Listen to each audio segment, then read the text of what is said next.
Well, time now for the day in sport with Darren Mara. Darren, a dark day for Australian football. It has been, Janice, and good evening to you. FIFA appears set to take over the game locally. It follows Football Federation Australia's failure to pass a resolution to increase stakeholder representation. Now, A-League club officials say FFA Chairman Stephen Lowy has lost the locker room. The numbers are simple. 7 out of the 10 voting members decided to support the FFA's reformed Congress proposal. The 3 that didn't were Football New South Wales, Football Federation Victoria and the A-League clubs. Those who voted against progress today are those who want to take the game back to the bad old days. But the fact is the power to take football forward won't now rest with the FFA, the states or the A-League clubs. It now may well be FIFA's responsibility. Well, it's very clear that Stephen Lowy has lost the locker room and now it goes to FIFA. FIFA's Member Associations Committee doesn't meet until December the 4th. That means a brief window before a formal takeover of Australian football can take place. But a peace deal in that short time frame won't happen according to the FFA. Whether the clubs like it or whether some of the bigger states like it. Because our job is to run the game for the whole of the country, not for a few of the big states and the privately owned clubs. For the less powerful states, it's business as usual at grassroots level, despite the governance crisis. Football is not in a precarious position in this country. When you look at the off-field achievements and you look at the achievements of the member federations, who are each effectively performing the administration of football in their particular areas, there is nothing to fear. But fear is growing the game could be about to lose its independence, whoever ends up blinking first. 12 years ago, we were broke. So the game is in a fantastic position. It's only in that position because it's run by an independent board. And we are fighting very, very hard for that independent board. And that fight could well end the Lowy family's long and well-established control of football in Australia. John Baldock, SBS World News. Matilda's star Sam Kerr has been named Asian Football Confederation Women's Player of the Year. Kerr is the 3rd Australian to take home the award in 4 years at the gala ceremony. The Perth Glory striker set a new benchmark in the American National League, scoring a record-breaking 17 goals. It's been a good year for all the clubs and obviously the Matildas being my national team, but I'm just very lucky to be a part of great teams in Perth Glory, Sky Blue and the Matildas. The 24-year-old follows in the footsteps of Matilda's teammates Katrina Gorry and Caitlin Ford in winning the honour. And meantime, of course, don't forget to join SBS football analyst Craig Foster and Lucy Zelich for the 2018 FIFA World Cup draw. The Socceroos will finally discover their group for next year's showpiece event in Russia. Our live coverage kicks off on Saturday morning from 2 a.m. Eastern Daylight Time. There's also live streaming on the World Game website and the app. Manchester City has restored its 8-point lead at the top of the English Premier League thanks to a late winner against Southampton. Elsewhere, there were wins for Arsenal, Chelsea, Liverpool, Everton and Burnley.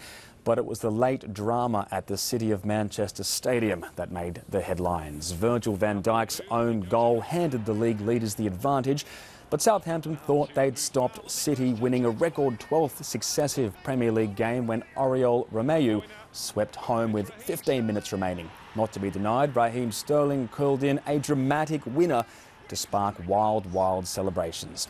While Socceroo Aaron Moyes Huddersfield went behind early when Alexandre Lacazette fired home for Arsenal, Mesut Ozil set up a goal for Olivier Giroud before also scoring himself in a 5-0 hammering. NRL superstar Jarryd Hayne is set to return to the Parramatta Eels after being granted a release by the Gold Coast Titans. Chief Executive Graham Annesley today confirmed Hayne's short stint at the club was over. The 29-year-old will return to Sydney to be closer to his family and friends. Hayne played 176 games for Parramatta before switching codes to play in the NFL in 2014. This club benefited a lot in many ways from Jarryd's signing. Would we have liked him to have played better and make a larger contribution on the field? Yes. Meanwhile, former Roosters halfback Mitchell Pearce is set to sign with Newcastle. He's expected to join the Knights on a 4-year deal worth $1 million a season. To golf, and Sergio Garcia has made a strong start to his first tournament in Australia since 2010. The US Masters champion is one shot off the pace after the opening round of the Australian PGA Championship on the Gold Coast. Adam Bland and Jordan Zunic share the lead. Garcia carded a 5-under 67 at Royal Pines. He sits in a tie for second, along with Mark Leishman and Peter Senior. While it was a mixed day for Adam Scott, he holed 5 birdies, but a double bogey on the 16th saw the Australian fall down the leaderboard. To surfing, and Sally Fitzgibbon's dream of a maiden world crown has been shattered by a young Hawaiian wildcard. In a shock result at the Maui Pro, the world number 1 was knocked out by Brissa Hennessy in the sudden death second round. There was better news for defending world champion Tyler Wright and Stephanie Gilmore at the season-ending event, both advancing to the quarterfinals and with a chance to win the crown. And finally in sport, Cairns Taipans import Nana Egwu is one of Australian basketball's leading defensive players. Born in Nigeria, the 25-year-old hopes to one day represent the country of his birth. In tonight's special feature, we follow his journey growing up as a child in Chicago to the hoop dreams of the NBL. Nana Egwu started playing basketball when he was 13. Did I ever think I was going to be a professional basketball player? No, I wouldn't say that. He arrived in Chicago as a 5-year-old after being born in Nigeria. I wouldn't be here today without, growing up in Chicago and all the opportunities that came from that. All of his extended family lives in the African country. He visited them for the first time as a teenager. It was fun, it was a great experience, and probably one of the best experiences of my life was going back.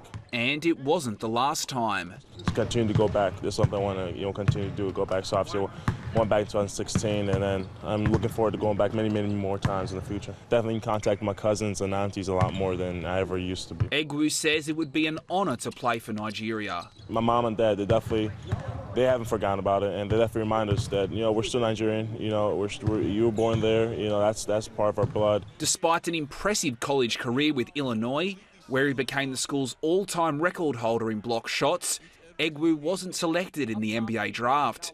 He joined the Cairns Taipans last season. The level of competition is unbelievable here. Every game, it seems like, it's going to be a dogfight. The 25-year-old is loving life in Australia. It's a great culture, it's a great community, it's a great country that allows people to come here and just create a whole new life for themselves. A whole new life for Nana, and hopefully for the Taipans, a first ever NBL title.